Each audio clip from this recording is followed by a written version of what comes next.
चलो अगला सवाल देखते हैं। चौथा सवाल, प्रत्येक समीकरण की घात ज्ञात करना है। तो एक समीकरण ये दिया गया है, एक समीकरण ये दिया गया है, एक समीकरण ये दिया गया है, एक समीकरण ये दिया गया है। तीन समीकरण दिए गए हैं। तो प्रत्येक समीकरण की हमको घात ज्ञात करनी है। घात ज्ञात करने का मतलब है बड़ी से बड़ी संख्या जो घात के बीच में लिखी हुई है।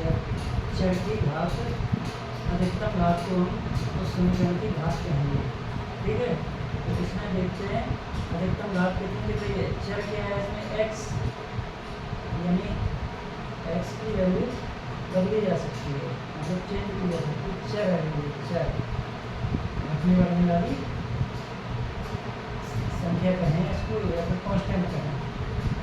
तो इसमें अधिकतम घात कितनी दिखाई दे रही है, x की अधिकतम घात 3 दिखाई दे रही है। इधर तो 2 है और इधर कुछ नहीं लिखा तो 1 मान लेते हैं। कोई घात नहीं लिखी है तो 1 घात मानी जाती है। तो इधर हमने देखा पहले सवाल में 5x³ + 4x² + 7x, इसमें अधिकतम घात कितनी है, 3। तो ये हो गई इस समीकरण का आंसर। और इसी प्रकार से इसमें चर क्या है, y, तो y की अधिकतम घात कितनी है, 2।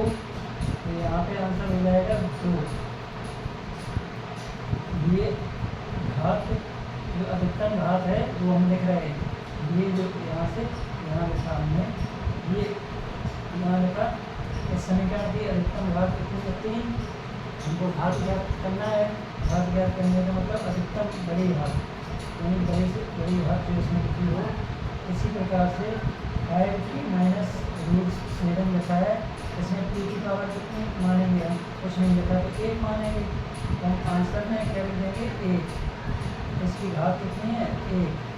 इसी प्रकार से इसमें 3 लिखा है। 3 ये तो कांस्टेंट संख्या है। इसमें p की पावर तो या कोई वेरिएबल जो घटने बढ़ने वाली संख्या है, उनकी समीकरण में घटने बढ़ने वाली संख्या वेरिएबल, यानी कि हमने इसके गुणांक मान लिया x की पावर। अभी तो 1 मानी जाएगी, लेकिन हमको लिखना क्या होगा, 3 × 1, 1, यानी कि 1 लिखने का मतलब है किसी भी वेरिएबल की पावर 0। x की पावर 0 का मतलब क्या हो गया, 1। तो इसको हम लिख सकते हैं क्या, इसको हम लिख सकते हैं 1। हम यहाँ पे इस समीकरण में केवल हमको 3 लिखा हुआ प्राप्त था, केवल 3 लिखा था यहाँ पर। तो हमने गुणा में 1 मान दिया, 3 एकम 3। ठीक है, 3 एकम 3 का मतलब 3।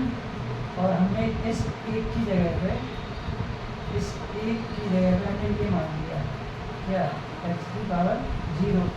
x की पावर 0 का मतलब 1, x की पावर 0 का मतलब हुआ 1।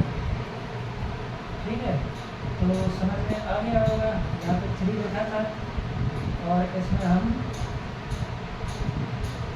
ये भी लिखा, फिर हमने इसको अलग लिखा घात के लिए, घात के लिए। अब घात इसमें क्या दिखाई दे रही है, 0।